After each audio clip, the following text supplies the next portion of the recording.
All right, mystery fans, are you ready to go deep on another one? Let's do it.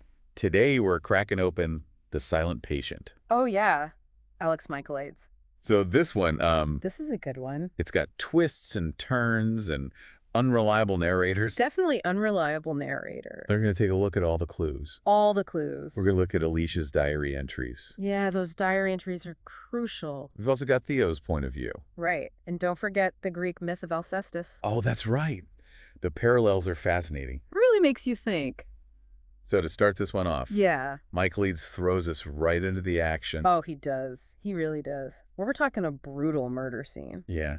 The murder of Gabriel Berenson, And then there's Alicia, his wife standing there silent. a famous painter. Totally silent amidst this chaos. You know that opening scene? It's so vivid. It's unforgettable. You can practically see the blood on the wall. Yeah, and the discarded knife. And Alicia right there in the middle of it all. You get this feeling that she's completely detached. Almost like she's not even there. And then there are those cuts on her wrists. Yeah, that adds another layer to the whole thing. Like, what happened? What led to all of this? What's going on in her mind? That's what we're here to figure out. Exactly. We got to try to unpack it all. And then on top of all that, Yeah. Michaelides brings in this whole other element. Oh, you mean the myth of Alcestis? Yeah, the woman who comes back from death. But chooses to stay silent. It's like he's giving us a clue right from the beginning. It's not just a random reference. Yeah, it makes you think about silence. And what it means for both of these women. Both Alicia and Alcestis. They've both been through so much. Trauma, loss, the whole 9 yards. And their silence is like this big question mark. Is it defiance? Is it a way of coping? Or maybe it's a form of punishment. So many possibilities. That's what makes it so intriguing. It's like we've got this immediate mystery, Who killed Gabriel? but then there's this deeper exploration. Of silence and how it impacts everyone. Exactly. It's like two mysteries in one. And then we meet Theo Faber, The psychotherapist. who's Sure. determined to get Alicia to talk. But even from the start, He's not exactly a neutral party. there's something about him. He's got his own issues. Yeah, like that failed suicide attempt. And his reliance on marijuana. All those details make you wonder, Can we really trust him? is he really trying to help Alicia? And is this about something else entirely? Maybe he's projecting his own stuff onto her. It's a classic unreliable narrator situation. But Michaelides does it so well. He keeps you guessing. You never really know what's going on. And as Theo gets more involved, His obsession with Alicia grows. it's like he can't let it go. He's got to figure out. But his methods, You get a little questionable. like he's crossing some lines. It makes you wonder. Is he really helping or hurting? And then there are those early sessions with Alicia. So intense. You can feel the tension in the room. She's completely silent. Except for those occasional outbursts. Like when she attacked Elif? With broken plate, That was chilling. it shows you that there's something else going on. Like anger there. Pain, Trauma. all bottled up inside her. But that attack, it could be seen as more than just instability? Yeah, what do you mean? Maybe it was a way of rebelling Against the institution. against the control Trying to break free. in the only way she knew how. That's a really interesting way to look at it. It makes you think about her motivations. Maybe her silence isn't just about trauma. Maybe it's a choice. A way to take back control. Exactly, to reclaim her own voice. And to really understand that. We have to dig into those diary entries. Those raw, unfiltered thoughts and feelings. They give us a window into her world. And into her past. That's where we'll find the answers. To the mystery of Alicia. And the secrets she's hiding. Those diary entries, they're not just about her past, you know? Right. They're like pieces of a puzzle. Yeah, trying to understand her state of mind. Exactly. Oh. Leading up to that night. The murder. Right. There's this feeling of dread that builds up. You can sense it. As you read through those entries, Like she knows something bad is going to happen. like that part where she sees that guy watching her. Oh yeah, across the street. Creepy, right? Definitely makes her fear feel real. And remember, we still don't know about Theo at this point. Right. We're suspecting everyone else. Max, maybe, or some random stalker. Michaelides is so good at playing with our expectations. Keeping us guessing the whole time. Oh, absolutely. He's a master of suspense. And it's through these entries that we really start to see the control the male gaze. that Alicia's had to deal with.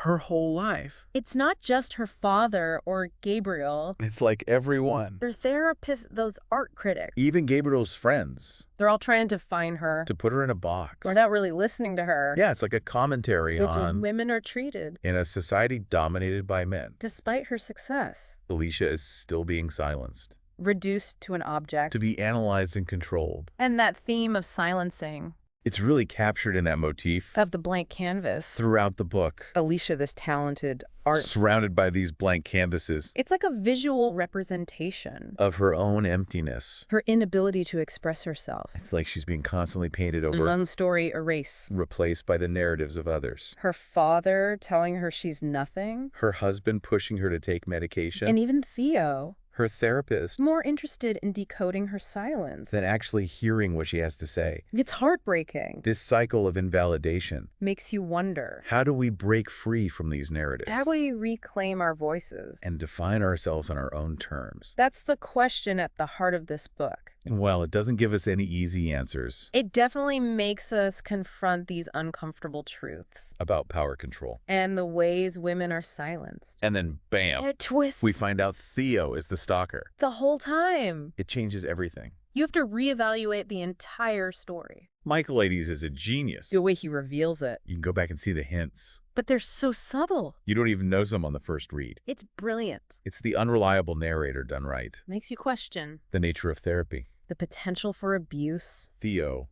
the supposed healer, turns out to be the ultimate manipulator. Preying on Alicia's vulnerability. Using her silence for his own twisted game. It's scary to think that the people we trust can have these hidden agendas. It makes you think twice about who you let in. And Theo's obsession with Alicia. It goes way beyond professional concern. He wants to possess her. To control her. To save her from a life he sees as unworthy. His actions are truly disturbing. Drugging her. Manipulating events. Orchestrating Gabriel's death.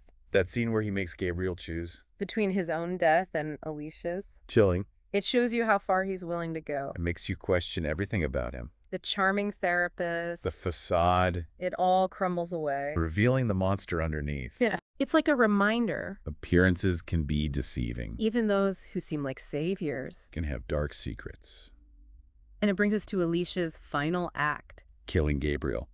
Is it self-defense? A moment of clarity. Or a desperate act of rebellion? It's a question that stays with you. Long after you finish the book. And the fact that she remains silent. Refuses to explain. Just adds another layer to the ending. Her silence becomes this enigma. Defying interpretation. It's like she's challenging us. To confront the ambiguity. Of human motivation. The gray areas of morality. And the limits of our own understanding. And let's not forget about Alcestis. Ah, yes, the Greek myth. How does that tie into the theme of silence? Well, Alcestis chooses to stay silent. After returning from death. Some say it's a form of protest. A refusal to participate. In a world that has wronged her. That's interesting. Because you could see Alicia's silence. As a similar act of resistance. Rejecting the narratives imposed on her. Reclaiming her own agency. It's a powerful idea. That even in the absence of words. There can be meaning.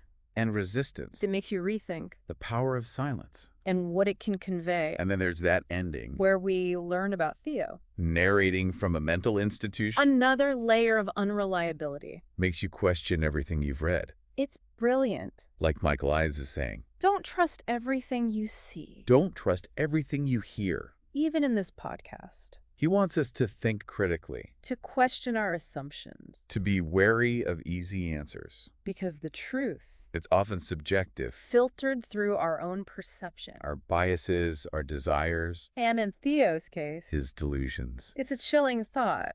But it's so relevant today. In a world full of misinformation. And manipulation. You have to be careful.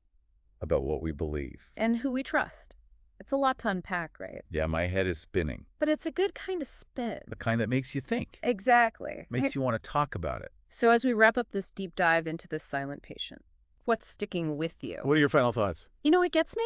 What's that? It's how Alicia, even in her silence, she messes with Theo's narrative. Yeah.